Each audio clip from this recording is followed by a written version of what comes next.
Special person ఇంటర్వ్యూలో భాగంగా ఈ రోజు మనతో పాటు నేషనల్ హ్యూమన్ రైట్స్ కౌన్సిల్ వ్యవస్థాపకులు ఫౌండర్ డాక్టర్ సంపత్ కుమార్ గారు మనతో పాటు ఉన్నారు.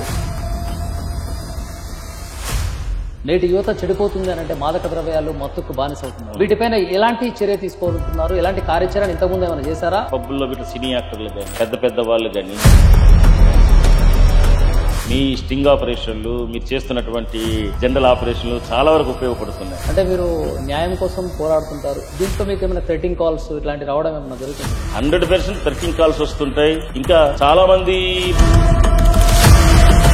మరి మీకు భయమేదా? మీకు ఫ్యామిలీ ఉన్నది కదా, ఇద్దరు ఆడపిల్లలు, ఒక బాబు. ఒక వ్యక్తి ఎవరైతే నేను సేవ చేస్తాను ప్రజలకి అంటూ ముందుకు వస్తాడో, నేను ఒక సంస్థను పెడితే నా మీద థ్రెటింగ్ కాల్స్ ఉంటాయి, తప్పుడు కేసులు ఉంటాయి. ఒక మైనర్ బాలికని పెళ్లి చేసుకున్నానని కేసు వేస్తే వేరే వాళ్ళకి బాధ వస్తే మీరు వస్తారు, మీకు బాధ వస్తే ఎవరు వస్తారు? మీకు తెలియదేమో, నేషనల్ హ్యూమన్ రైట్స్ కౌన్సిల్ లో సంపత్ కుమార్ గారు పోతే ఆ స్థానానికి వచ్చి ఆయన పక్షాన నిలబడి పోరాడేందుకు సిద్ధపడేటువంటి నాయకులు. మీ సంస్థ కార్డులు వేసుకొని కొంతమంది మోసాలకు పాల్పడుతున్నటువంటి వారిపై మీరు ఏ విధంగా చర్య తీసుకుంటారు? భాషా మహేష్ పటేల్ అనే వ్యక్తి ఆయన మాత్రం పనిచేసేటప్పుడు ఏదైతే మీకు ఇంతకు చెప్పానో నోటరీయాలు ఎఫిడవిట్ మాకు సమర్పించారని నేను సమర్పిస్తాను సార్, ఇస్తాను సార్, నా మీద కేసులు లేవు, నాకు ముందు ఇవ్వండి, నేను రాష్ట్రాన్ని బాగా ముందుకు తీసుకెళ్లగలను అని హామీ. స్పెషల్ పర్సన్ ఇంటర్వ్యూలో భాగంగా ఈ రోజు మనతో పాటు నేషనల్ హ్యూమన్ రైట్స్ కౌన్సిల్ వ్యవస్థాపకులు ఫౌండర్ డాక్టర్ సంపత్ కుమార్ గారు మనతో పాటు ఉన్నారు. సమాజం హితం కోసం స్థాపించవలసి వచ్చిందా? ఎందుకు ఈ సంస్థని స్థాపించాల్సిన కారణం ఏంటి అని అడిగి తెలుసుకునే ప్రయత్నం చేద్దాం. నమస్తే అండి. నమస్కారం సార్. బాగున్నారా? చాలా బాగున్నాను. చెప్పండి సార్, ఎందుకు ఈ నేషనల్ హ్యూమన్ రైట్స్ కౌన్సిల్ ని స్థాపించాల్సి వచ్చింది? ముందుగా మీ ఖైజర్ ఛానల్ యాజమాన్యానికి, అలాగే ఈ ఛానల్ వీక్షిస్తున్న ప్రజలందరికీ కూడా national human rights council NHRC తరఫున ధన్యవాదాలు. నా పేరు doctor Sampath Kumar, MBBS MD general medicine చేస్తున్నాను. నేను సంస్థ స్థాపించడానికి అనేక కారణాలు ఉన్నాయని, ఇది మా తండ్రి గారైన సహదేవుడు గారు కూడా ఆయన కూడా కొద్ది సంఘ సేవ చేస్తారు, బాగా చేయాలనే ఒక తపనతో ఉన్నటువంటి వ్యక్తి.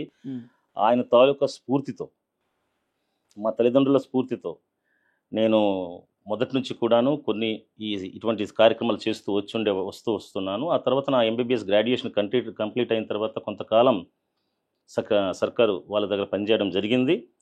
తద్వారా బయటకు కొన్ని కారణాల వల్ల ట్రాన్స్ఫర్స్ మీకు తెలుసుంటాయి. దానివల్ల అక్కడ దూరంగా వచ్చినందువల్ల వెళ్ళలేక పిల్లల కోసం ఇప్పుడు ఇండిపెండెంట్గా నేనుగానే ఒక జగ్గు జంక్షన్ గాజువాకలో డాక్టర్స్ అండ్ డాక్టర్స్ ప్లాజాలో ఒక ఛాంబర్ ఓపెన్ చేసుకుని వర్క్ చేస్తూ ఉంటాను. క్లినిక్ ఉంది ఇప్పుడు? నాకు క్లినిక్ ఉందండి. క్లినిక్ ఉంది. నా మీద అభిమానం ఉండే పేషెంట్స్ ఉన్నారు. రెగ్యులర్గా డయాబెటిక్కి సంబంధించి జనరల్ ఫిజిషియన్ కాబట్టి డయాబెటిక్ అండ్ జనరల్ కేసెస్ అన్నీ కూడా చూస్తూ ఉంటాను. అప్ టు సాయంత్రం 5 వరకు కూడా ఏదైతే ప్రజా సంకల్పం ఉందో మాకు ఈ NHRC ద్వారా చేయాల్సిన పనులన్నీ చేసుకుంటూ సాయంత్రం 5 గంటల తర్వాత 4-5 గంటలు నేను వెళ్ళి అంటే సాధారణంగా వైద్యులు అంటే అధిక ఫీజు వసూలు చేస్తారు, కన్సల్టెన్సీ ఫీజు అని ఉంది. మీరు ఎంత ఛార్జ్ చేస్తున్నారు? నేనైతే కేవలం 300 రూపాయలే తీసుకున్నానండి. గాజువాక ప్రజలందరికీ తెలుసు. కేవలం కరోనా సమయంలో కూడా పేషెంట్ని ప్రక్కన కూర్చోబెట్టుకుని ధైర్యంగా ట్రీట్మెంట్ ఇస్తూ అదే 300 రూపాయల ఫీజుకి వారం రోజులు 1 వీక్ ట్రీట్మెంట్ 300 రూపీస్ ఫీజు మాత్రమే తీసుకుంటాను నేను. అది గాజువాక ప్రజలందరికీ తెలుసు. ఎక్కువగా ఎవరికి ఫీజుల్లో వాటిలో డిమాండ్ చేయడనే విషయం తెలుసు. తద్వారా ప్రజల ఆధారాభిమానాలు బాగానే మెండుగా నాకు లభించాయి. సంతోషం. అయితే ఒక విషయం చెప్పండి, ఇప్పుడు మీ కుటుంబ నేపథ్యం ఎలా ఉంది? మీకు పిల్లలు ఎంతమంది? నాకు ఇద్దరు పాపలు, ఒక బాబు అండి. ఈ సంస్థ పెట్టిన తర్వాత మా అబ్బాయికి ఒక రకమైన ఇంట్రెస్ట్ వచ్చి BL చేస్తాను డాడీ, నాకు ఇలా చేస్తే దీని మీద అభివృద్ధి మంచి కాన్సన్ట్రేషన్ వస్తుంది, నేను చేసి ముందుకెళ్తానని అబ్బాయి BL చేస్తున్నారు. పిల్లలిద్దరూ కూడా డాక్టర్గా మేము పడుతున్న కష్టాలు, అర్ధరాత్రి వచ్చి పేషెంట్ నిలబెట్టి చేసే దీంట్లో పిల్లలు కొద్దిగా ఇటువంటి సర్వీస్ మేము ఇవ్వలేము, మేము వేరే లెవెల్లోకి వెళ్తాం. పెద్ద అమ్మాయి పావనిదేవ్ BSc బయోటెక్నాలజీ చేస్తుంది, చిన్న అమ్మాయి ఇంటర్మీడియట్ కంప్లీట్ అయింది, ఇప్పుడు డిగ్రీ BBA చేయడానికి సిద్ధపడుతుంది. అబ్బాయి BL చేస్తాడు. 3 పిల్లలు. సంతోషం. అయితే ప్రధానంగా NHRC అంటే ఎక్కడ అన్యాయం జరిగితే అక్కడికి వెళ్తుంటారు. NHRC అన్న పదానికి అర్థమే national human rights council. NHRC మానవ హక్కుల కోసం ఏదైతే రాజ్యాంగబద్ధంగా మన కాన్స్టిట్యూషన్ రైట్స్, ఫండమెంటల్ రైట్స్ ఇచ్చిందో అది ప్రతి చోట ఉల్లంఘన జరుగుతుంది. ఎక్కడైతే ఉల్లంఘన జరుగుతుంటుందో వాళ్ళు మాకు అప్రోచ్ అయ్యేటప్పుడు వాళ్ళకి సపోర్ట్గా ఆ ప్రజలకి, ఆ పబ్లిక్కి, ఆ బాధితులకి లేదా పీడితులకి సపోర్టుగా నేషనల్ హ్యూమన్ రైట్స్ కౌన్సిల్ ఎప్పుడు ముందుండి పోరాడుతూనే ఉంటుంది. ప్రజెంట్ మన ఆర్గనైజేషన్ 14 రాష్ట్రాల్లో దిగ్విజయంగా నడుస్తుంది. మంచి టీము, మంచి గట్స్ ఉన్న టీం ఉన్నది, మంచి నాయకులు ఉన్నారు, సర్వీస్ మోటోతో వచ్చి చేయడానికి వచ్చారు. ఈ రోజు వరకు సిన్స్ 4 years టు మా ఆర్గనైజేషన్కి ఎటువంటి డ్యామేజ్ లేకుండా 3 ఏళ్లుగా ప్రతి సభ్యుడు తమ సొంత ఖర్చులతో పనిచేసిన సందర్భాలు ఉన్నాయి. అయితే ఇప్పుడు ప్రధానంగా చూసినట్లయితే నేషనల్ హ్యూమన్ రైట్స్ కమిషన్ ఒకటి ఉంది, మీదేమో నేషనల్ హ్యూమన్ రైట్స్ కౌన్సిల్ ఉంది. అవునండి. దానికి దీనికి వ్యత్యాసం ఏంటి, అసలు తేడా ఏంటి? కమిషన్ అనేది ప్రభుత్వ పరంగా నడిపిస్తున్న సంస్థ. ప్రభుత్వానికి సంబంధించి ప్రభుత్వం ద్వారా ప్రభుత్వ బద్ధంలో వాళ్ళకున్న సంస్థ అది commission. It is like a court. Commission అంటే వాళ్ళు ఒక కోర్టు ఎలా నడుస్తుందో, కోర్టులో ఎలా అయితే జడ్జి ఉంటారో అలాగే సుప్రీంకోర్టులో అయితే రిటైర్డ్ సుప్రీంకోర్టు జడ్జి గారికి ఇస్తారు. అలాగే ఇక్కడైతే మన ఏ స్టేట్స్లోనైతే హైకోర్టు జడ్జెస్ దీన్ని చూస్తుంటారు. కమిషన్కి మాకు తేడా ఏంటంటే, కమిషన్ ఏదైతే ఉందో వాళ్ళకి డైరెక్ట్గా కూడా పబ్లిక్ పిటిషన్లు పెట్టుకుంటారు. తెలిసిన వాళ్ళు, తెలియని వాళ్ళు మమ్మల్ని ఆశ్రయిస్తే వాళ్ళ పిటిషన్ మా ద్వారా కమిషన్ వరకు చేరే విధంగా ఏ విధంగా వెళ్తుంది, బాధితునికి రక్షణ ఎలా ఇవ్వగలమని చేయగలుగుతున్నాం. అలాగే ఆ బాధితునికి కావాలి అనుకుంటే ఇప్పుడు ట్రిబ్యునల్స్ ఉన్నాయి, ట్రిబ్యునల్ కోర్ట్స్ ఉన్నాయి. అలాగే ఇప్పుడు రీసెంట్గా హ్యూమన్ రైట్స్ కోర్ట్స్ కూడా జిల్లాల్లో కూడా వస్తున్నాయి, వాటిలో కూడా ఇచ్చేస్తున్న జడ్జెస్ ఉన్నారు.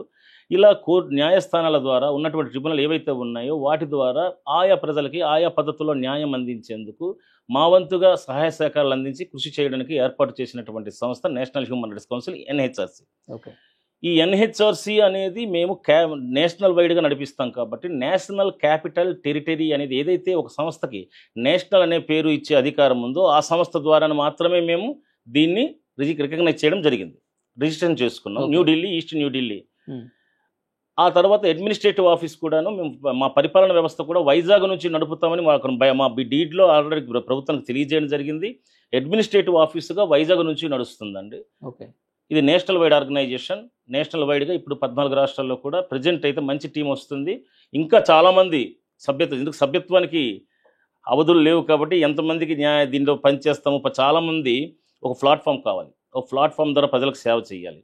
ఇటువంటి న్యాయానికి సంబంధించినటువంటి అగైనిస్ట్ క్రైమ్, వయోలెన్స్ మేము ఇచ్చిన దీంట్లో కూడా అగైనిస్ట్ క్రైమ్, వయోలెన్స్ అండ్ కరప్షన్కి వ్యతిరేకంగా పనిచేస్తామని ఏదైతే మేము హామీ ఇచ్చి ఐడియా పెట్టామో అలాగే అంటే మా డీడ్ ద్వారా ప్రభుత్వానికి తెలియజేసామో తద్వారానే మీరు నెక్స్ట్ ఏదైతే కౌన్సిలింగ్ కానీ ఫ్యామిలీ కౌన్సిలింగ్ వీటికి సంబంధించి ఉన్నాయో ఇటువంటివన్నీ కూడా మా దగ్గరకు వస్తున్నాయి. ప్రధానంగా మీరు ఒక విషయం చెప్పాలి, ఇప్పుడు జనరల్గా ఆర్గనైజేషన్స్ రన్ కావాలన్నా అది వాటికి ప్రభుత్వ ఆమోదం ఉండాలన్నా కూడా మీకు కేంద్రం నుంచి ఏమైనా ఆమోద సర్టిఫికేట్స్ ఇవ్వడం జరిగింది. అదే కదా నేను చెప్పేది. ఎన్సిటి అనే సంస్థ నేషనల్ కేంద్ర ప్రభుత్వానికి, కేంద్ర ప్రభుత్వం మేము అప్పీల్ చేస్తాం, ఫలానా పేరు మాకు కావాలి, మాకు అవకాశం ఉంటుంది కాబట్టి ఇవ్వమని అడగడం జరిగింది. వాళ్ళు పరిశీలించిన మీదట ఈ పేరుకు సంబంధించి మేము ఏదైతే డీడ్ సమర్పిస్తామో ఆ డీడ్లో ఉన్న అంశాలు ఏవైతే ఉంటాయో వాటిని క్షుణ్ణంగా పరిశీలించి వాళ్ళు దాన్ని వాళ్ళ స్టాంపింగ్తో ముందు స్క్రూటినీ చేస్తారు. స్క్రూటినీ చేసిన తర్వాత ఆ స్క్రూటినీ చేసిన తర్వాత మాత్రమే వీళ్ళు మేము అర్హత ఉందా లేదా అనేది కూడా చూసిన తర్వాత మాత్రమే నేషనల్ అనే పేరు వీళ్ళు ఎంతవరకు అడుగుతున్నారు, ఎలా అడుగుతున్నారు, వీళ్ళు చేయగలరా లేదా, వీళ్ళ స్టామినా ఏంటి అని చూసిన తర్వాతనే నేషనల్ క్యాపిటల్ టెరిటరీ కూడాను ఒక భాగంలో వాళ్ళ విచారణ తర్వాత okay they are comfortable to do this service, they are ready to do this service, so ఈ అర్హత మీకు ఉంది అని రాజ్యాంగబద్ధంగా ఏదైతే మాకు అర్హత ఉందో దాని ప్రకారమే ఆ పేరును పొందాం. ఆ పేరును మేము పొందిన తర్వాత మాకున్న దీన్ని బట్టి ఆల్రెడీ ఈ పేరును మేము పొందాం కాబట్టి ఈ పేరును మాకు అథెంటిక్గా మాకు అర్హతగా ఇమ్మని చెప్పి ట్రేడ్ మార్కింగ్లో కాపీ రైట్స్ కోసం అప్లై చేయడం జరిగింది. వాళ్ళు కూడాను మొత్తం చూసిన తర్వాత ఓకే మీకు ఈ అర్హత ఉంది అని తెలుసుకున్నారు కాబట్టి మాకు ముందు ట్రేడ్ మార్కింగ్ టీఎం ఇస్తారు, మీకు తెలుసు ట్రేడ్ మార్కింగ్ ఇస్తారు. ఆ తర్వాత కొన్నాళ్ళ తర్వాత వాళ్ళు గవర్నమెంట్ మ్యాగజైన్లో పెడతారు. మ్యాగజైన్లో పెట్టిన తర్వాత ఈలోపు అబ్జెక్షన్లు ఏవి లేకపోతే మాకు ఒక 10 years ఈ పేరు మీరు నడుపుకోవచ్చు, తర్వాత రెన్యువల్ చేయించుకోవాలి అంటూ మాకు ఇచ్చారు. ఈ 10 years వరకు కూడాను national human rights council NHRC పేరు ఏదో ఉందో అది మా అథెంటిక్ పేరు, మా అర్హతకు సంబంధించింది. చాలా అయితే ఇంకొక విషయం ఏంటంటే ఇప్పుడు నేటి సమాజంలో ఎవరికి వాళ్ళే human rights council, human rights కమిషన్లు అని చెప్పేసి కొంతమంది చాలా ఫేక్ సంస్థలు, ఆర్గనైజేషన్స్ వస్తున్నాయి. దీనికి ఎలా మీరు చెక్ పెట్టదలుచుకుంటున్నారు? సమాజంలో సంస్థలు పెట్టుకునే హక్కు ప్రతి ఒక్క వ్యక్తికి ఉంది. ఇది మనకు రాజ్యం కల్పించిన హక్కు. అయితే ఏదైతే వాళ్ళు కోరుతున్నారో సరైన పద్ధతుల్లో రికగ్నైజ్ చేసుకోమని మేము చెప్తున్నాం సంస్థలకు. ఏంటంటే డెఫినెట్గా పరిధులు ఉంటాయి. ఫర్ ఎగ్జాంపుల్ ఈ జిల్లా ఎస్పీ గారు ఉన్నారనుకోండి, ఆ జిల్లాలో ఉన్న కేసులే చూస్తారు, పక్క జిల్లాలకు వెళ్ళకూడదు. అలాగే ఈ జిల్లాలో ఉన్నటువంటి ఏదైతే రిజిస్ట్రేషన్ అథారిటీస్ సంస్థ ఒకటే ఉంటుంది, మిగతా రిజిస్ట్రేషన్ సంస్థలన్నీ భూములు, రెవెన్యూ చూడొచ్చు. కానీ రిజిస్ట్రేషన్ ఎన్జిఓస్ ఎన్జిఓస్ రిజిస్ట్రేషన్ చేసే సంస్థ ఒకటే ఉంటుంది, అంటే ఒకటే ఉంటుంది జిల్లాకి. ఆ జిల్లా సంస్థలు వెళ్ళి ఎన్జిఓగా మనం రిజిస్టర్ చేసుకుంటాం. పరిధులు ఏంటంటే ఏ జిల్లాలో రిజిస్ట్రేషన్ చేసుకుంటే అది ఆ జిల్లాకే పరిధి అవుతుంది. వాళ్ళకున్న పరిధి హక్కు అంతవరకు వస్తుంది. సపోజ్ నేను జిల్లా ప్రాంతంగా ఒక ఎన్జిఓ స్టార్ట్ చేస్తున్నాను అనుకుంటే ఆ జిల్లాకి వెళ్ళి జిల్లా సబ్ రిజిస్ట్రీ ద్వారా చేసుకుంటారు, వాళ్ళ పరిధులను చెప్పాలి. అలాగే స్టేట్లో రాష్ట్రంలో కూడాను ఈ రాష్ట్రం ఆంధ్రప్రదేశ్ ప్రకారం నేను చేసుకుంటాను అనుకుంటే రాష్ట్రంలో ఉన్నటువంటి రాష్ట్ర రిజిస్ట్రీ సబ్ రిజిస్ట్రీ ఒకటి ఉంటుంది, రాష్ట్రంలోకి వచ్చి ఆ రాష్ట్ర ప్రాంతంలో రిజిస్ట్రేషన్ చేసుకోవాలి. అలాగే నేషనల్ వైడ్ చేసుకుంటానంటే డెఫినెట్గా సెంట్రల్ గవర్నమెంట్ ఆమోదం పొంది అర్హత పొందినటువంటి సంస్థ మాత్రమే రికగ్నైజ్ చేయాలి. ఓకే. అందువల్లనే మేము విశాఖపట్నంలో అవకాశం ఉన్నా, మాకు ఇది ఉన్నా సరే మేము నేషనల్ క్యాపిటల్ టెరిటరీ న్యూఢిల్లీ వెళ్ళి న్యూఢిల్లీ వేదికగా మాత్రం దీన్ని రికగ్నైజ్ చేయడం జరిగింది, అక్కడ నుంచి తీసుకురావడం జరిగింది. ఓకే. అంటే ప్రధానంగా మీరు ఈ యొక్క ఎన్జిఓస్లో ఉన్నారు కాబట్టి మీకు కొన్ని విలువలు విశ్వసనీయతలు ఉన్నాయి కాబట్టి, అంటే ఎవరిది ఎన్ని ఆర్గనైజేషన్స్ రన్నింగ్లో ఉన్నాయి సరైనటువంటి? సార్ ఒక విషయం ఏంటంటే ప్రతి ఒక్కరూ కూడా నేషనల్ హ్యూమన్ రైట్స్ కౌన్సిల్ కానీ వేరే పేర్లతో అడుగుతారు. ఆ పేర్లు కొన్ని సెక్షన్ 8 అని ఒకటి చేస్తారు. ఇది 2 రకాలు. ట్రస్ట్ అంటే బిజినెస్ ట్రస్ట్లు అయితే సెక్షన్ 8 కింద చేసుకుంటారు, వ్యాపారాలు ధోరణితో చేసే సంస్థలు. ముందుగా సర్వీస్ చేసుకుందాం అనుకున్నది సెల్ఫ్ సొసైటీ ఆర్గనైజేషన్ ద్వారా, సొసైటీ కానీ లేకపోతే ట్రస్ట్ ఆర్గనైజేషన్లో సెల్ఫ్ ఆర్గనైజేషన్ ఆఫ్ సర్వీస్ అని కానీ 2 రకాలు ఉంటాయి. ఈ 2 రకాల 1888 యాక్ట్ ప్రకారం మేము ట్రస్ట్ యాక్ట్ చేసుకోవడం జరిగింది సర్వీస్ చేయడం. ఈ ట్రస్ట్ యాక్ట్ ద్వారానే సర్వీసులు దేశం మొత్తం అందిస్తున్నాం, అందరికి కూడా తెలిసేలా చేస్తున్నాం. ఇటీవల కాలంలో 3 ఏళ్ల తర్వాత 3 సంవత్సరాల తర్వాత మాకు యూఎన్లో అవకాశం ఇచ్చారు. 3 ఏళ్ళుగా మాకు ఇవ్వాల. 3 ఏళ్ళు మీరు ముందు చేస్తున్నారా లేదా అని చూసిన తర్వాత 3 సంవత్సరాలు మేము ట్రై చేసిన తర్వాత ఆ తర్వాతే మేము ఇంటర్నేషనల్ అక్రిడిటేషన్ ఫామ్లో మేము రిజిస్ట్రేషన్ చేసుకున్నాం. ఆ తర్వాతే ఐఎస్ఓ వచ్చింది, ఐఎస్ఓ ఇంటర్నేషనల్ స్టాండర్డైజేషన్ వచ్చింది. ఈ ఇంటర్నేషనల్ స్టాండర్డైజేషన్ మామూలుగా ఏ వ్యాపార సంస్థలకైతే వెంటనే ఇస్తాయి, కానీ సర్వీస్ ఓరియంటెడ్ ఆర్గనైజేషన్స్ మనం పెట్టుకున్నప్పుడు దానికి సంబంధించిన ప్రతి రికార్డు కూడా క్షుణ్ణంగా పరిశీలించిన తర్వాత ఐఎస్ఓ సర్టిఫికేట్ ఇస్తుంటుంది మాకు. వ్యాపార సంస్థకైతే స్టాండర్డైజేషన్ వాళ్ళ వ్యాపారాలు వాటికి సంబంధించి చూస్తారు. అలాగే సెక్షన్ 8లో రిజిస్ట్రేషన్ చేసుకుంటున్నారు చాలామంది. ఏమంటారంటే government of India registered by MSME అంటారు. తర్వాత ఏదైనా కార్పొరేట్ అఫైర్స్ దీంట్లో సెక్షన్ 8 రిజిస్ట్రేషన్ అంటారు. ముఖ్యంగా నేను తెలియజేస్తుంది ఏంటంటే ప్రజలకి యు అనే అక్షరంతో స్టార్ట్ అయినటువంటి ప్రతి రిజిస్ట్రేషన్ కూడా వ్యాపార సంస్థకు సంబంధించింది. ఓకే, అది ఫస్ట్ గమనించాలి ఎవరైనా. అంటే యు అని పెట్టి రిజిస్ట్రేషన్ నెంబర్ చాలా పొడవుగా ఉంటాయి, 12-15 నెంబర్స్ ఉంటాయి రిజిస్ట్రేషన్స్ వాళ్ళవి. అలా రిజిస్ట్రేషన్స్లో సొసైటీ రిజిస్ట్రేషన్ మేము ఇంతవరకు చూడలేదు. కేవలం 4 ఇంకా దాటితే 5 నెంబర్స్తో మాత్రమే రిజిస్ట్రేషన్లు అయిన సొసైటీస్ మేము చూసాం, వాటిని మాత్రమే చేయడం జరిగింది. ఇలా సొసైటీ రిజిస్ట్రేషన్ చేసుకోవాలి, లేదా కన్సర్న్డ్ అథారిటీతో ఆ అథారిటీ ప్రాంగణంలో మాత్రమే చేసుకోవాలి. ఇప్పుడు ఫర్ ఎగ్జాంపుల్ ఎవరో ఒక రిటైర్మెంట్కి దగ్గరలో ఉన్నటువంటి ఒక సబ్ రిజిస్ట్రీతో ఎవరితో కలిస్తే వాళ్ళకేదో మనం కట్టేస్తే వాడు నేషనల్ పేరు ఇచ్చి రికార్డ్ ఇదే వెళ్ళిపోతాడు, రిటైర్ అయ్యి వెళ్ళిపోతారు. లేదా వాళ్ళ ప్రెజర్ పడలేకో లేకపోతే మరో దాని వల్ల నేషనల్ పేరు ఇచ్చినా సరే అది చెల్లదు. ఎందుకంటే పక్క రాష్ట్రానికి వెళ్తే మీరు ఇది తెలంగాణలో చేసుకున్నారు కదా, ఇది ఆంధ్రప్రదేశ్లో చేసుకున్నారు కదా, మీరు మా దగ్గరికి ఎలా వస్తారని అడిగే పరిస్థితులు ప్రజలు అడుగుతారు, చాలామంది అడుగుతారు. అప్పుడు తెలియని వాళ్ళు, అవగాహన లేని వాళ్ళు ఎవరు ఆ సంస్థల్లోకి వెళ్తే మనకు తెలియదు. నెంబర్ 2 అయితే ఒక విషయం చెప్పండి, ఎన్హెచ్ఆర్సీకి మీ దగ్గరికి దరఖాస్తు అంటే బాధల్లో ఉన్నామని వాళ్ళు మీ దగ్గరికి వస్తారా, లేకుంటే మీరే వాళ్ళ దగ్గరికి వెళ్ళి మాట్లాడడం జరుగుతుందా? We have website. మా వెబ్సైట్ అనేది క్షుణ్ణంగా www.nhrcindia.org పొందుపరచబడి ఉంది. అందులో ప్రతిదీ కూడా ఎవ్రీథింగ్ వి ప్రొవైడెడ్ దేర్. అది ప్రభుత్వ సంస్థలు వెతుక్కొనియండి, ఎవరు చేయనండి, మా రికగ్నైజేషన్లతో మా కమిట్మెంట్స్, కొన్ని సంస్థలతో కమిట్మెంట్స్ మాకు ఉంటాయి. ఆ కమిట్మెంట్ ప్రతి ప్లెజెస్ కూడా మేము తీసుకొని, కమిట్మెంట్స్ కూడా ప్లెజ్లుగా తీసుకొని మా సంస్థ ద్వారా మేము ముందుకు పోతుంటాం, చేస్తుంటాం. ఎవరైనా ఆ వెబ్సైట్లో కానీ లేకపోతే ఇతరత్ర మా వాళ్ళ మెయిల్ పొందుతారు కొంతమంది. ఇతర మెయిల్ పొందిన వాళ్ళు అక్కడికి వెళ్తే మా మెయిల్ జరుగుతుంది, మీరు అక్కడికి వెళ్ళండి అని సజెస్ట్ చేసిన వాళ్ళు కొంతమంది వస్తుంటారు. ఈ విధంగా మాత్రమే డెవలప్ అవుతాం తప్పించి మేము సొంతంగా ఎక్కడో. అయితే ఇంకోటి ఉంది, ఏదైనా మీలాంటి మీడియా ద్వారా, ఒక మీడియా ద్వారా కానీ ఒక రెగ్యులర్ పేపర్ న్యూస్లో కానీ ఎక్కడైనా ఇప్పుడు దళితులకు కానీ ఎవరికైనా లేకపోతే మరి కులపరగా అంటే ఇక్కడ ఒక మాట చెప్పాలి ఏంటంటే వాళ్ళ హక్కుల భంగం, ఇది భంగపాటు జరుగుతుంది, ఇది హక్కులకు సంబంధించింది, రిలేటెడ్ టు రైట్స్ అన్నప్పుడు మాత్రం డెఫినెట్గా మా సంస్థ వాళ్ళ దగ్గర స్వచ్ఛందంగా వెళ్ళి కూడా మా సహాయాన్ని అందించే అవకాశం ఉంటుంది. మీకు ఏం కావాలి, ఏ విధంగా సహకరించగలం చేయడము, ఆ విధంగా వాళ్ళకి కావలసినటువంటి వెసులుబాటు అటు లీగల్ పరంగా ఉన్న మాకు నియర్ 100 మెంబర్స్ అబౌవ్ అడ్వకేట్స్ ఉన్నారు. సిన్స్ అంటే district court and magistrate court నుంచి కూడా హైకోర్టు, సుప్రీంకోర్టు వరకు కూడాను మాకు అడ్వకేట్స్ కొంతమంది ఉన్నారు. వాళ్ళ ద్వారా మేము కేసులు ఫైల్ చేయించి కొద్దిగా ఉచిత న్యాయం వాళ్ళకి ఏ విధంగా అందుతుంది, ఏ విధంగా చేయగలం, వాళ్ళకి న్యాయంగా ఉంటే ఆయన న్యాయాన్ని గెలిపించేంత వరకు కూడా వాళ్ళ వెన్నంటుండి పోరాడేటువంటి ఏకైక సంస్థ national human rights council NHRC. అయితే ఇంకొక విషయం ఏంటంటే ఈ పోరాడే విషయంలో అంటే మీరు న్యాయం కోసం పోరాడుతుంటారు, దీంట్లో మీకు ఏమైనా థ్రెటింగ్ కాల్స్ ఇట్లాంటి రావడం ఏమైనా జరుగుతుంటుందా? 100% అండి. 100% థ్రెటింగ్ కాల్స్ వస్తుంటాయి, బెదిరింపు కాల్స్ వస్తుంటాయి. ఇంకా చాలా మంది మా దీని నుంచి మేము కొంతమంది వాళ్ళకు ముందుగా మాకు తెలియదు, వాళ్ళు ఏం చేస్తారు, మేము సెల్ఫ్ ఎఫిడవిట్ అడుగుతాం. నా మీద ఏ కేసులు లేవని ఎఫిడవిట్ ఇవ్వమని చెప్తే వాళ్ళు ఒక ఎఫిడవిట్ ఇస్తారు మాకు. ఏంటి, నా మీద ఎటువంటి కేసులు ఉన్నా ఏమున్నా నేనే బాధ్యత వహిస్తాను, మీకు సంబంధం లేదు, సంస్థకు సంబంధం ఉండదు, అది నా వ్యక్తిగతమైన ఒక ఎఫిడవిట్ ఇస్తారు వాళ్ళు. ఆ ఎఫిడవిట్ నోటరీ చేయించి మాకు ఇస్తారు.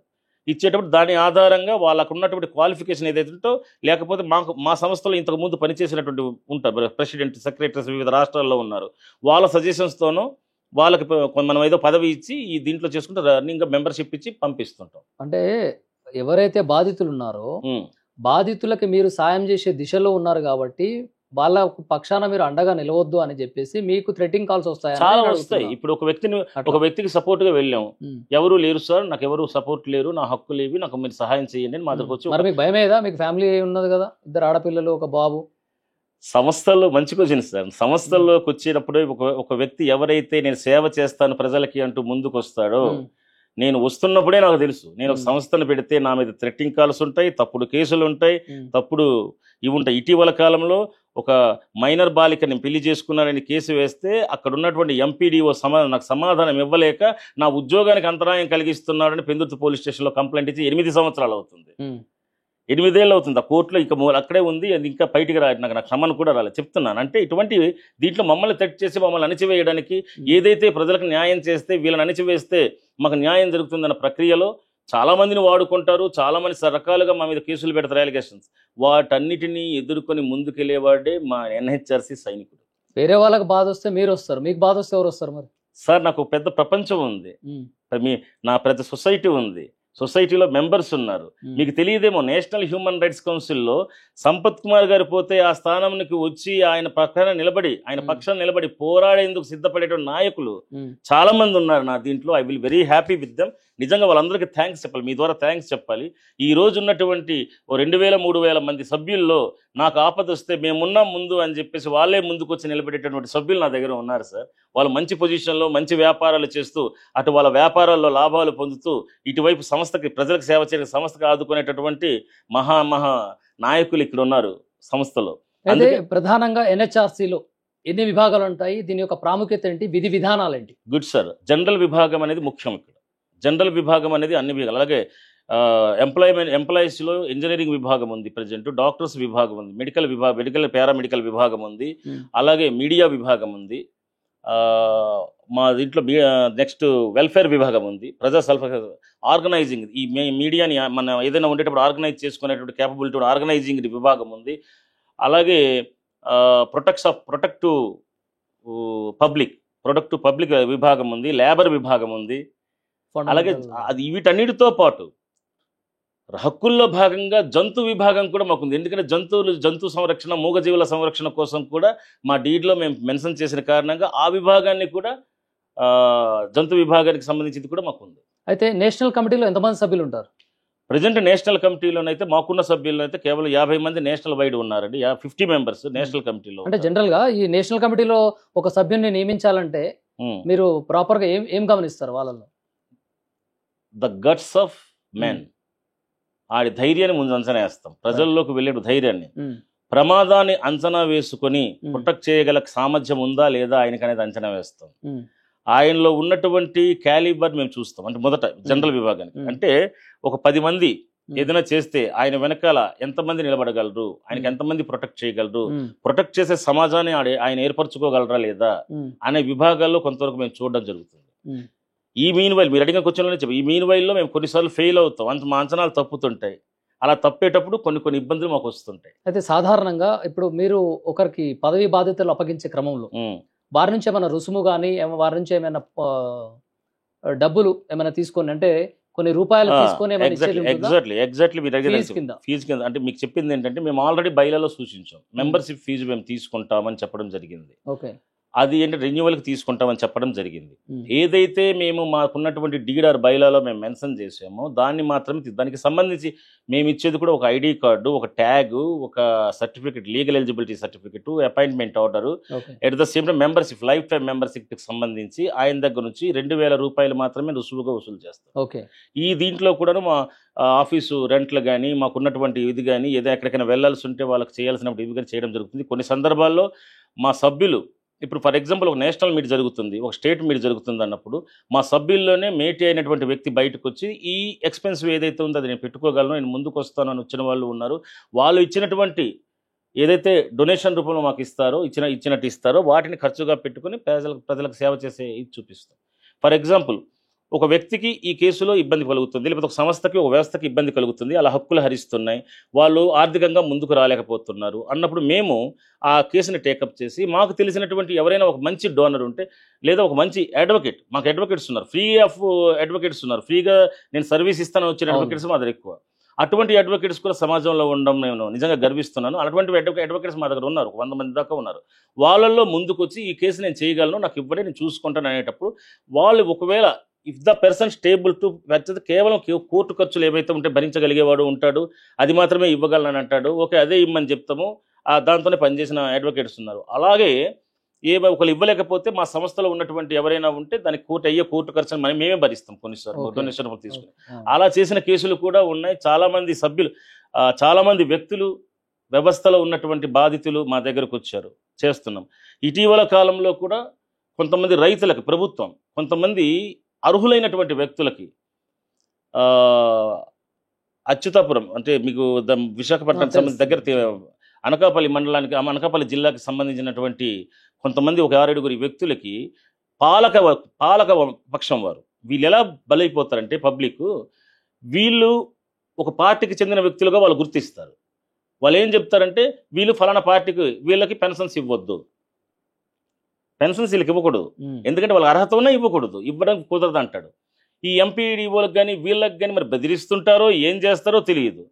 వాళ్ళు మాత్రం అర్హత ఉంది, మాకు తెలుసు సార్, కానీ మేము ఏమి చేయలేని స్థితిలో ఉన్నాము, ఫలానా వ్యక్తి వచ్చి మాకు ఇచ్చేస్తున్నారంటూ చేస్తారు. ఇటీవల మీకు ఓపెన్గా చెప్తున్నాను, కొంతమంది ఒక 6 వ్యక్తులు 7 వ్యక్తులు నా దగ్గరకు వచ్చి, బాబు మేము ఓటేసింది కూడా అదే పరిపాలిస్తున్నటువంటి పార్టీకి వేసాము, కానీ కొంతమంది వ్యక్తులు మా కుటుంబంలో చెందిన వారే, మేము అన్య పార్టీకి చెందిన వాళ్ళమని చెప్పి మా పెన్షన్లు ఆపేశారు, మేము ఎవరికి చెప్పుకోవాలో తెలియట్లేదు, దయచేసి మాకు న్యాయం చేయండి అంటూ మా దగ్గరకు వచ్చారు. కేసు టేకప్ చేసాం. ఇమీడియట్లీ ఎంపీడీఓకి ఫోన్ చేసాం, సార్ నేను సోయన్స్ మాట్లాడుతున్నాను, మరి వీళ్ళ పరిస్థితి ఏంటి అని అయితే, సార్ చేస్తాను సార్, మీరు చేయకపోతే నేను సీఎంఓ ఆఫీస్కి లెటర్ పెడతాం మా సంస్థ తరఫున, అవసరమైతే ట్రిబ్యునల్కి వెళ్తాం, మీ ఇష్టం అని చెప్పడం జరిగింది. వాళ్ళు స్పందించిన వెంటనే ఎంపీడీఓ గారు ఆవిడ బాధ్యత లేకుండా ఆవిడైతే వీళ్ళు అర్హులంటూ చెప్పేసి లెటర్ ఇచ్చారు. కానీ నిన్నటికి వాళ్ళకి పెన్షన్ అందలేదు. అంటే ఎంపీడీఓ కూడా బెదిరింపులు వెళ్తున్నాయని ఇండైరెక్ట్గా మాకు చెప్పారు. వాళ్ళకి కానీ పెన్షన్ కానీ మీరు రిలీజ్ చేస్తే మీ అంతు చూస్తాం. ఇలాంటప్పుడు ఎంతో పాలనా దీక్షతో పరిపాలిస్తున్న ప్రభుత్వాల మీద కూడా సొసైటీస్కి ఒక రకమైన అసహ్యం కలుగుతుంది. ఏంటంటే పాపం ఆయన పెద్ద ఆయన స్టేజ్ సీట్లో కూర్చొని అంటే సీఎం సీట్లో కూర్చొని ప్రజలకు ఏదో చేద్దామని ఆలోచించే వ్యక్తులకు కూడా ఈ కిందన పార్టీ నాయకుల వల్ల, కిందన 4th క్లాస్ పార్టీ నాయకులు చేస్తున్న బెదిరింపుల వల్ల ఇది నిజమా కాదో తెలియదు. కాకపోతే తప్పుడు అలిగేషన్లు అధికారుల మీద పెడుతుంటారు, కొంతమంది అధికారుల మీద కూడా తప్పుడు అలిగేషన్లు పెడతారు. అయితే ఇప్పుడు మీ సంస్థ కార్డులు వేసుకొని కొంతమంది మోసాలకు పాల్పడుతున్నటువంటి వారిపై మీరు ఏ విధంగా చర్య తీసుకుంటారు? అంటే ప్రత్యేకంగా జగిత్యాలలో కూడా మీ మీద కేసు పెట్టడం జరిగింది, రైట్? దీన్ని ఎలా చూడవచ్చు? అంటే మీరు మంచిదా మీ సంస్థ, లేకుంటే అవినీతికి పాల్పడుతుందా? జగిత్యాలలో భాషా మహేష్ పటేల్ అనే వ్యక్తి ఇంతకు ముందు మా దగ్గర పనిచేసిన వ్యక్తి. ఆయన మా దగ్గర పనిచేసేటప్పుడు ఏదైతే మీకు ఇంతకు చెప్పానో నోటరియల్ అఫిడవిట్ మాకు సమర్పించాలని, నేను సమర్పిస్తాను సార్, ఇస్తాను సార్, నా మీద కేసులు లేవు, నాకు ముందు ఇవ్వండి, నేను రాష్ట్రాన్ని బాగా ముందుకు తీసుకెళ్లగలను అని హామీ ఇచ్చారు. అప్పటి చైర్మన్ అయినటువంటి ఎవరైతే ఐలైన్ సేమ్ పర్సన్ ఉన్నారో వాళ్ళు రికమెండ్ చేశారు.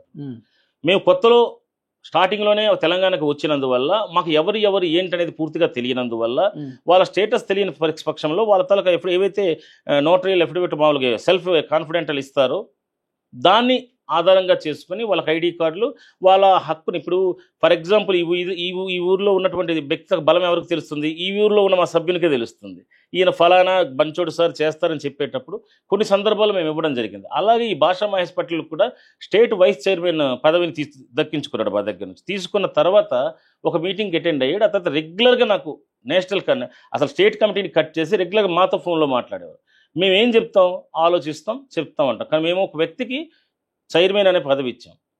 చైర్మన్కి నేషనల్ టీం వరకు నేషనల్ హక్కులు ఎలా అయితే ఒక చైర్మన్గా ఫౌండర్గా నాకు ఉంటాయో, హక్కులు చైర్మన్ హక్కులు కూడా అదే చైర్మన్ హక్కులు ఇక్కడ ఉన్నటువంటి స్టేట్ వరకు ఆ ప్రాంతం వరకు కూడా ఆ చైర్మన్కే వస్తుంది. ఈ ప్రాతిపదిక మీద ఆయన మాకు ఈ వ్యక్తి మీ మంచివాడని చెప్తే మంచివాడని ఇస్తాం, చెడ్డ అంటే చెడ్డ అనుకుంటాం. ముందుగా ఆ వ్యక్తి మీద ఇచ్చి తర్వాత కొద్ది నెలల్లోనే వీడి వల్ల మాకు ప్రాబ్లం ఉంది, ఇక్కడ సొసైటీ ఇబ్బంది పడుతుంది, వీటి తొలగించమని చెప్పడం జరిగింది. అలా పనిష్మెంట్ ఇస్తారా? ఇస్తాం, వెంటనే తొలగించాం. ఎప్పుడైతే ఒక హక్కులతో కూడినటువంటి పదవిని ఒక వ్యక్తికి ఇస్తామో ఆ పదవి ఇచ్చినటువంటి వ్యక్తి తాలూకా ఆయన దుర్వినియోగం చేస్తున్నాడా లేదో మాకు తెలియదు కదండి. ఆయన చెప్పిన మాటని గౌరవించాల్సిన బాధ్యత మాకుంది. ఒక బాధ్యత నా బాధ్యతకి బాధ్యత తోడు ఆ బాధ్యతను చూసుకుంటూ మేము ఇవ్వడం జరుగుతుంది. అలా ఇచ్చిన ప్రక్రియలో ఒక విషయం సంపత్ గారు, ఇక్కడ జరిగేది ఏంటంటే ఏదైనా ఒక నియామకం నియమించేటప్పుడు ఒక వ్యక్తికి గౌరవప్రదమైనటువంటి బాధ్యతలు ఇచ్చేటప్పుడు నేర చరిత్ర ఉందా లేదా అనేటువంటి తెలుసుకోవాల్సిన కనీస బాధ్యత మీకుందా లేదా? మంచి క్వశ్చన్ అండి. ఇందాక మీకు చెప్పాను, బాధ్యత ఏంటంటే ఎఫిడవిట్ అనేది నోటరియల్ ఎఫిడవిట్ ఇస్తున్నాడు ఆయన. నోటరీ అంటే ఒక అడ్వకేట్ నోటరీ అన్న ఆయన హామీ ఇస్తూ నా మీద ఎటువంటి కేసులు లేవు, నేను ఏమైనా ఉంటే నేను ఫేస్ చేయగలను, అది నాకు సంబంధించింది వ్యక్తి సంస్థకు సంబంధించింది కాదు, ప్రజాసేవలో నేను ఏమైనా తప్పులు చేస్తే నా మీద యాక్షన్ తీసుకోవచ్చు అంటూ కొన్ని ఇస్తారు. మా పరిధుల్లో చెక్ బౌన్స్ కేసులు కానీ లేకపోతే ఈ దుమ్మి కేసులు లాంటివి పరిగణలోకి తీసుకో. ఎక్కడైనా జరుగుతుంది. ఇప్పుడు పొలిటికల్ దుమ్మి కేసులు ఉంటాయి, మీకు తెలుసు, పొలిటికల్ అటువంటి కేసులు పరిగణలోకి తీసుకోము. ఏమైనా క్రైమ్ కేసులైనా మేము తీసుకోం. ఎందుకంటే ఎప్పుడైతే సమాజ సేవా దృక్పథంతో ఒక పొలిటికల్ పార్టీ కానీ మరొకటి స్థాపించబడుతుందో అందులో వాళ్ళు ఫేస్ చేసిన ట్రబుల్స్ కొన్ని ఉంటాయి, కేసులు ఉంటాయి, వాటిని పరిగణలోకి తీసుకోలేం కదా. వ్యక్తి సమాజానికి ఎంతగా ఉపయోగపడుతున్నాడు అనేది మాత్రమే మేము చూస్తాం. అయితే ఈ మధ్య మీరు దక్షిణ భారత హిందీ ప్రచార సభని సందర్శించారు, అక్కడ లెక్చరర్స్తో మాట్లాడు. ఏంటి ఆ కథ ఏంటి? వాళ్ళని సందర్శించాల్సినంత అవసరం ఏమొచ్చింది? దక్షిణ భారత్ సభ వాళ్ళు ఒక కూటమిగా మా దగ్గరకు వచ్చారు. కూటమి అంటే వాళ్ళు ఒక సంస్థ పెట్టుకున్నారు. ఆ లెక్చరర్స్ కూడాను రిజిస్టర్డ్ లెక్చరర్స్ అసోసియేషన్ అని చెప్పి వచ్చారు మా దగ్గర.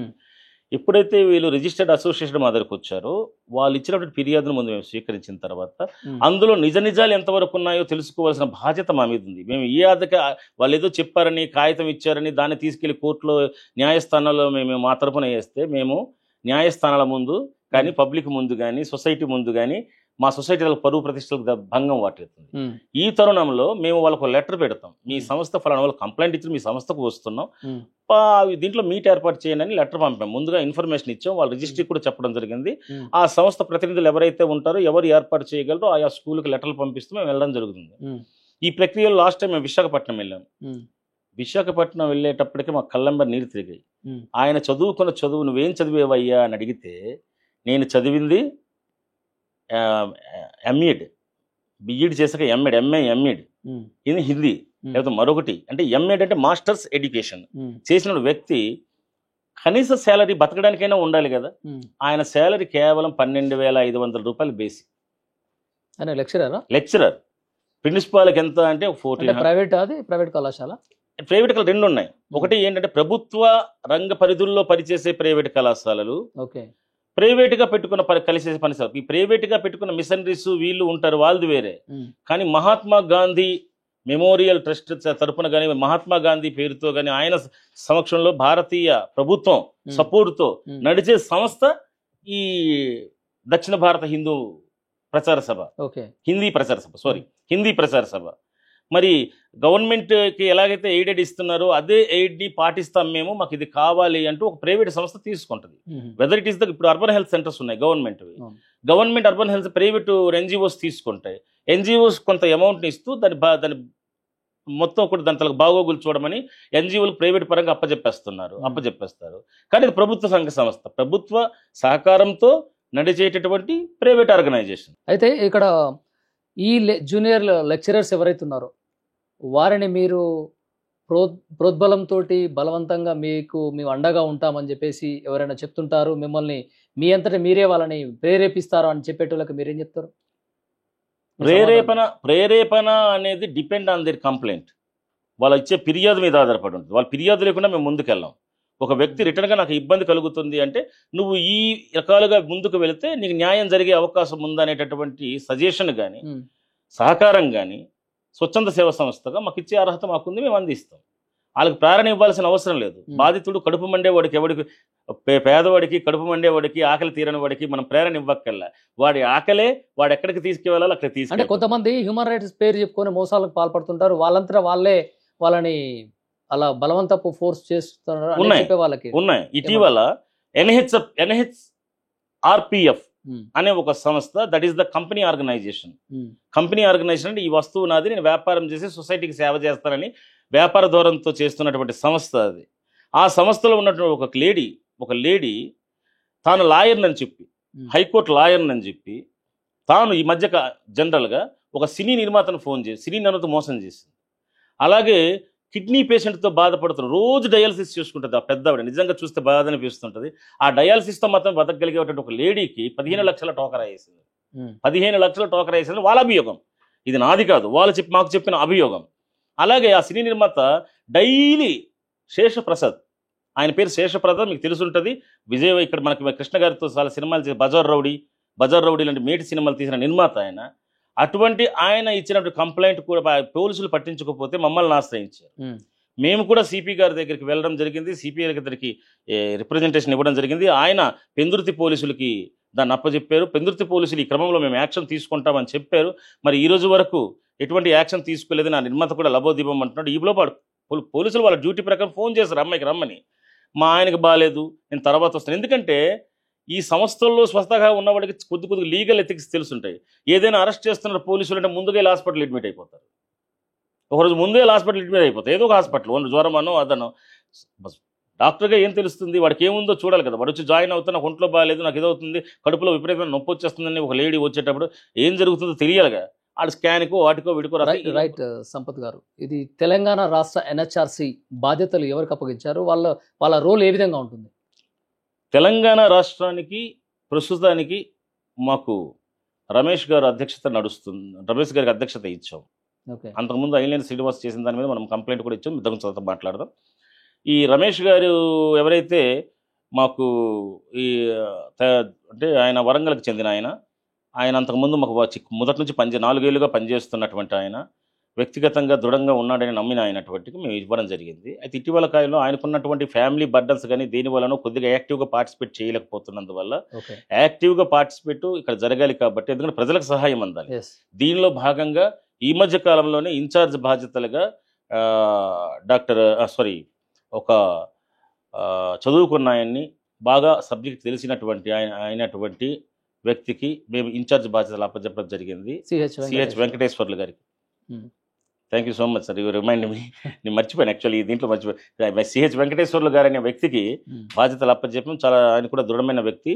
అలాగే మహిళా మండలికి కమలాభాయ్ అన్న ఒక ఆవిడని తీసుకున్నాం. ఆవిడ కూడా స్త్రీ పోరాటాల్లో ఇంతకుముందు బాగా చేసింది. ఒక ఫైల్ మాకు పంపినందువల్ల ఆ ఫైల్లో ఆవిడ పద్మశ్రీకి కూడా అప్పీల్ చేస్తున్నారు. పద్మశ్రీగా ఫోన్లో మంచి మేటి నాయకురాలు గారు బయటకు వస్తారేమో కొంతమంది మేము ఇవ్వడం జరిగింది. అంటే ఇప్పుడు సాధారణంగా NHRCలో చాలా మందికి విశిష్ట సేవలు అందిస్తున్నటువంటి చాలా మందిని చూస్తున్నాము. వీళ్ళు ఒక ప్రాపర్ ఒక ఫైల్ మెయింటైన్ చేస్తుంటారు. ఏంటి వీళ్ళ ముఖ్య ఎజెండా ఏంటి, వీళ్ళ లక్ష్యం ఏంటి, దేని గురించి వీరి ప్రయాస? ప్రజా సంక్షేమంలో భాగంగా పీడితుని రక్షించడంలో భాగంగానే సొసైటీ నడుస్తుంది, మా ఆర్గనైజేషన్ నడుస్తుంది. ఒక బాధితునికి కానీ పీడితునికి కానీ నిర్మాణాత్మకమైనటువంటి సేవలు అందించడంలో భాగంగా నేషనల్ హ్యూమన్ రైట్స్ కౌన్సిల్ నడుస్తుంది NHRC. దీనికి వేరేవంటూ ఏమీ చెప్పలేము. ఎందుకంటే ఇబ్బంది బాధ అనే దాంట్లో ఉండడం జరిగింది. ఈ ప్రక్రియలో కొంత సమయాల్లో కొంతమంది ఎస్సీలు చేసే తప్పులు కూడా కులాన్ని అడ్డం పెట్టుకుని రక్షించుకున్న ప్రక్రియలో మా నాయకుల మీద కూడా, ఇక్కడ ఇటీవల ఒక స్వప్నగరణ నాయకుల మీద, ఒక మహిళా నాయకురాల మీద కూడా SC ST కేసు పెట్టారు. వాళ్ళు జనరల్గా న్యాయాన్ని అడిగినందుకు, ప్రశ్నించినందుకు ఇది తప్పు, ఇది మీకు స్థలం కాదు, ఇది మరొకరిది, మీరు ఇక్కడ ఉండకూడదు అని చెప్పినందుకు మేము SC వాళ్ళం, మేము ఎక్కడైనా పెట్టుకోవచ్చు అన్న దీక్షతో పెట్టుకున్న సందర్భంలో దాంట్లో జరిగింది. అప్పుడు పోలీసులు మాకు సహకరించాలా. సూర్యాపేట పోలీసులు మాకు సహకరించినప్పుడు స్వయంగా ఇక్కడ ఉన్నటువంటి మా కమిటీని అణిచివేయడానికి చేసే ప్రక్రియలో ఆవిడ మీద SC ST కేసు పెట్టారు. దాన్ని సీరియస్గా మేము తీసుకున్నాం. వెంటనే మేము మీడియాని సంప్రదించాం. మీడియా ద్వారా CIని సస్పెండ్ చేయాలని కూడా మేము డిమాండ్ చేసిన సందర్భం కూడా ఉంది. దాన్ని పోరాడుతున్నాం. ఇంకా కోర్టులో మేము తరఫున పోరాటం చేస్తూనే ఉన్నాం. అయితే ప్రత్యక్షంగా సమాజ హితం కోరే మీరు నేటి యువత చెడిపోతుంది అని అంటే మాదక ద్రవ్యాలు మత్తుకు బానిస అవుతున్నారు. వీటిపైన ఎలాంటి చర్య తీసుకుంటున్నారు? ఎలాంటి కార్యాచరణ ఇంతకుముందు ఏమైనా చేశారా? రానున్న రోజుల్లో చేసే అవకాశాలు ఏమైనా ఉన్నాయా? కేరళ, గోవా రాష్ట్రాల మా చైర్మన్లు, కేరళకు సంబంధించిన ఒక లేడీ తను మేడం గారు, తను చైర్మన్ ఆఫ్ ఇది ఒక ప్రిన్సిపల్ కూడాను. ఆవిడ కేరళలో ఈ నాట్కో దీని మీద చాలా మంచి ఫైట్ చేశారు. పేరు కొద్దిగా వెరైటీగా ఉంటుంది, ఆవిడ పేరు వెరైటీగా ఉంటుంది, గుర్తు రావట్లేదు, క్షమించాలి. అయితే అంటే రికార్డ్ నా దగ్గర ఇప్పుడు లేదు కాబట్టి ఆవిడ కేరళ దీని మీద చాలా ఎక్కువ స్పందించారు. She fighted about that. అలాగే కేరళ అండి, నేను అనేది ఎస్పెషల్ గా దానికి వస్తున్నా. తెలంగాణ కాబట్టి తెలంగాణలో ఎక్కువగా లెట్ మీ కంప్లీట్.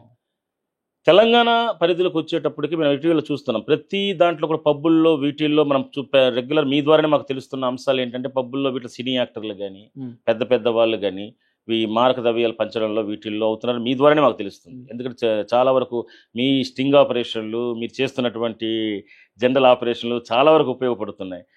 మీరు మీ ఎప్పుడైతే మీడియా అది చేస్తుందో, మీడియా చేసినటువంటి దాని మీద మేము సపోర్ట్ చేస్తుంటాం. ఎందుకంటే అది మాదక ద్రవ్యాలు అనేవి ప్రజల జీవన ప్రమాణ హక్కులను హరించేటటువంటి వ్యవస్థ. దాని మీద పోరాటం చేస్తాం. ఎందుకంటే ప్రజలు బ్రతకాలి. ఇప్పుడున్నటువంటి దీంట్లో మనకున్న తక్కువ ఆయు ప్రమాణంలో ఒక సొసైటీ కానీ ఒక మంచి వాతావరణంగా నిర్మింపబడాలి అంటే దీనిపైన 100% మేము ఇచ్చేటువంటి కంప్లైంట్లను కానీ ఫిర్యాదులను కానీ ప్రభుత్వం ఆమోదించాలి. ప్రజాప్రతినిధులే చాలాసార్లు చెప్తుంటారు. నిన్న ఒక ఆంధ్రప్రదేశ్ విషయం చెప్తున్నా సరే ఏమనుకోకండి, మీకు తిరుపతి ముందు ఒక శివ టెంపుల్ ఉంది. ఏంటంటే బాగా మంచి పేరు ఉన్నటువంటి శివాలయం ఇది ఉంది. అక్కడ శ్రీకాళహస్తికి సంబంధించిన ఒక ఏరియాలో ఒక బాలుడు, 5 సంవత్సరాల బాలుడు ఆటో నడుపుతున్నాడు. ఆ వీడియో మీకు పంపిస్తాం. ఆ 5 సంవత్సరాల బాలుడు ఆటో నడుపుతున్నాడు. మా సంస్థ సభ్యులు వాటికి వీడియో తీసి ఇచ్చేసి CIకి పంపించారు. SIకి పంపిస్తే SI అక్కడికి వచ్చి ఏం చేయాలి, కేసు కట్టి బాలుడికి ఇచ్చినటువంటి మనకున్న చట్టాలు అంటే బాలుడికి డ్రైవింగ్ ఎవరు ఇచ్చాడో, మైనర్ బాలుడికి ఇచ్చాడో ఆయన లైసెన్స్, తండ్రి తలకు లైసెన్స్ ఇచ్చినటువంటి ఆయన వ్యక్తి తలకు లైసెన్స్ క్యాన్సిల్ చేయాలి. అవునా? ఇది ప్రక్రియ. ఈ ప్రక్రియను పక్కబెట్టి 2000 రూపాయల జరిమానా వేసి ఆ SI 2000 రూపాయలు తీసుకున్న SI వెళ్ళిపోయాడు, SI కానిస్టేబుల్. రెండో రోజు ఇప్పటికి ఈ రోజుకి CIకి మేము కంప్లైంట్ ఇచ్చినా జాగ్రత్తలా CI కూడా ఏం చేస్తున్నాడు, ఆడు హ్యాపీగా తిరుగుతున్నాడు రోడ్డు మీద. ఇప్పటికీ మా వాళ్ళు వీడియోలు తీసి నాకు పంపిస్తున్నారు, మనం CIకి పంపిస్తున్నాడు. యాక్షన్ తీసుకోవట్లే ఆయన, తన యాక్షన్ తీసుకోవట్లే CI గారు. నేను ఫోన్ చేశాను, సార్ ఆయన అది పంపించండి తప్పకుండా యాక్షన్ తీసుకుంటాం అన్నారు. తీరా మాకు ఇది కూడా ఉంది, మీకు అత్యవసర పరిస్థితులు దాన్ని రిలీజ్ చేస్తాం. ఆ CI మాట్లాడుతున్న టైంలో ఏంటివే ఇలాంటివన్నీ వీళ్ళందరూ తయారవుతుంటారు, మా ప్రాణాలు తీసేస్తుంటారు, ఇది అది అని అంటాడు. ఎక్కడికి వెళ్ళిపోతాం మనం? మరి నువ్వు ఎక్కడికి వెళ్ళిపోతానో యాక్షన్ తీసుకోకపోతే బాలుడికి ఆయన మైనర్ బాలుడు రోడ్డు మీదకి వెళ్తున్నాడు, 100 మంది ప్రాణాలు తీసాక యాక్షన్ తీసుకుంటావా? ఈలోపు ప్రాణాలు తిరిగి వస్తాయా? కానీ యాక్షన్ ఈ రోజుగా తీసుకోవాలి. మరి మీ NHRC ఏం చేస్తుంది తీసుకున్నప్పుడు? అది 3 రోజుల క్రిందట సార్ జరిగింది, ఈ మధ్య కాలంలో జరిగింది. అండ్ నాకు వచ్చిన నేను ఇప్పుడైతే తెలంగాణలో ఉన్నాను, డెఫినెట్గా ఇక్కడ నుంచి వెళ్ళిన తర్వాత కన్సర్న్ SPకి వాళ్ళకి ఆ వీడియో అవన్నీ కూడా పంపిస్తాను. మరి ఎటువంటి యాక్షన్ తీసుకుంటారో చూద్దాం. ఒకరు తీసుకోకపోతే డెఫినెట్గా న్యాయస్థానాలు ఉన్నాయి. ఇటువంటి మీరే చెప్తారు, మైనర్ యాక్సిడెంట్ ఇస్తే అది చేస్తాం ఇది చేస్తాం అని చెప్పిస్తారు. మరి మీరే దాన్ని ఉల్లంఘిస్తారు, పోలీసులే ఉల్లంఘిస్తారు. మీకు ఇటీవల కాలంలో హైదరాబాద్లో కూడాను ఒక తాగేసి కానిస్టేబుల్ రోడ్డు మీద ఉంటూ ఒక జంట పెళ్లి అంటే ఒక భార్య భర్త వెళ్తున్న స్కూటీని తాపకుండా వెళ్ళిపోతున్నాడు అని చెప్పి టక్కున వెళ్ళి లాగితే ఆయన బస్సు కింద పడి చనిపోయిన వార్త గుప్పుమంది. మీకు తెలుసు, మీరు కూడా ప్రజెంట్ మీకు తెలుసుంటుంది. ఇటువంటివి ఎందుకు జరుగుతున్నాయి? తాగేసి కూడా ఎందుకు వస్తున్నారు బయటికి? ఇలాంటివి మేము తెలియజేస్తే మా లాంటి సోషల్ యాక్టివిటీస్ మీద, మా లాంటి దీని మీద లేనిపోని కేసులు పెట్టడానికి. రైట్ సంపత్ గారు, మీరు NHRCలో నేషనల్ ఫౌండర్ గా ఉన్నారు కాబట్టి అవును, నేషనల్ ఇష్యూ గురించి ఒకటి అడుగుతాను. ఆపరేషన్ కగార్లో మావోయిస్టులు చనిపోవడం, పోలీసుల కాల్పుల్లో వాళ్ళని చంపడం ఎంతవరకు కరెక్ట్? వారి పక్షాన మీరు ఎందుకు పోరాటం చేయలేదు అని నేను అడిగితే మీరేం చెప్తారు? మావోయిస్ట్ అనేది మా దృష్టిలో మావోయిస్ట్ అని కానీ లేకపోతే వేరేవి కానీ సంఘ విద్రోహానికి అంటే జనరల్గా ప్రజా సంక్షేమానికి వ్యతిరేకంగా ఉండేటువంటి సంస్థలుగా భావిస్తాం. అది మా భావన. వాళ్ళు ఇన్ని రకాల వారు ఇంకో రకంగా స్టేట్మెంట్ ఇచ్చుకోవచ్చు. ఎందుకంటే ప్రజల కోసం పోరాడడానికి సొసైటీలో ఉండే పోరాడవచ్చు, సొసైటీతోనే చేయొచ్చు. బంధువులు పట్టుకోవాల్సినంత అవసరం లేదు. బంధువుకు పట్టుకోవడం అనేది against the rule of law. మనం ఏంటంటే ఎంతసేపు అయినా శాంతియుత పోరాటం కానీ మరొకటి కానీ చేయడానికి ఇది ఉంటుంది తప్ప దాడులు నిర్వహించకూడదు. దానికి మేము దాడులు నిర్వహించే పరిస్థితిని కానీ ఒక వ్యక్తిని చంపడానికి ప్రయత్నించే విషయంలో మేము చాలా రోజులు అంటే మావోయిస్టులు ప్రత్యేకంగా ఏమన్నారు అంటే సీజ్ ఫైర్ మేము మాటలకు చర్చలకు సిద్ధం అని చెప్పినా కూడా కేంద్ర ప్రభుత్వం వారిపై స్పందించకుండా వారిపైన కాల్పులు జరిపించి వారి యొక్క మృతులకు కారణమైందని చెప్పేసి వివిధ సంఘాలు, కుల సంఘాలు, అలాగే మానవ హక్కుల సంఘాలు కూడా చాలా మంది వస్తున్నారు. మీ తరపున మీరు ఎందుకు పోరాటం చేయలేదు అంటున్నారు? మేము కూడా అడిగాం సార్. ఇప్పుడు ఇటీవల కాలంలో తెనాలిలో 3rd డిగ్రీ రోడ్డు మీద చేశారు పోలీసులు. తప్పని నివేదించాం. తెనాలిలో 3 వ్యక్తులను తీసుకొచ్చి రోడ్డు మీద 3rd డిగ్రీ పెట్టి చితగొట్టేశారు. అంటే ఆర్టికల్ 21లో బ్రతికే హక్కు మావోయిస్టులకు లేదంటారా? అంటే బతికే హక్కు గురించి నేను మాట్లాడట్లా. అంటే నేను కూడా క్వశ్చన్ మీకు వేస్తాను. ప్రజల సంస్థలు అంటే ప్రజల సంక్షేమం కోసం ఏర్పడినటువంటి పోలీసు వ్యవస్థలో చాలా మంది మావోయిస్టుల చేతిలో చనిపోయిన వార్తలు మన దగ్గర లేవా? మరి వాళ్ళకి బతికే హక్కు లేదా? అంటే మాకు బ్రతికే హక్కులో భాగంగా పోరాటం ఇద్దరు సమానమే.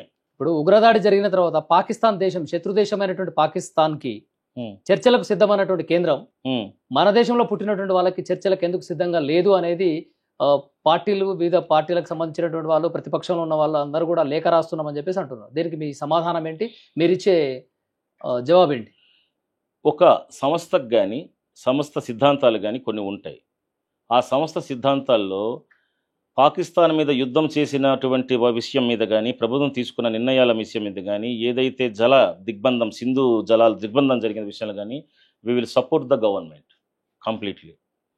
అయితే మాకు ఒక వ్యవస్థ ఉంది. మా వ్యవస్థలో వెంటనే రెస్పాండ్ ఒక వ్యక్తి ఏ వ్యక్తి కాబట్టి ఇండిపెండెంట్గా రెస్పాండ్ అయితే సంస్థకు ప్రమాదం కాబట్టి కొన్ని విషయాల్లో వెంటనే మేము చెప్పడానికి అవకాశాలు లేకుండా పోతాయి. అవి కూడా మీరు అర్థం చేసుకోవాలి దయచేసి. మీరు అడిగిన క్వశ్చన్లో ఏది ఎంతవరకు ప్రజలకు ఉందో, ప్రజల హక్కు. ఇప్పుడు మన రాష్ట్రాన్ని, మన దేశాన్ని కాపాడుకునే హక్కు మంది, మన రాజ్యాంగం మంది.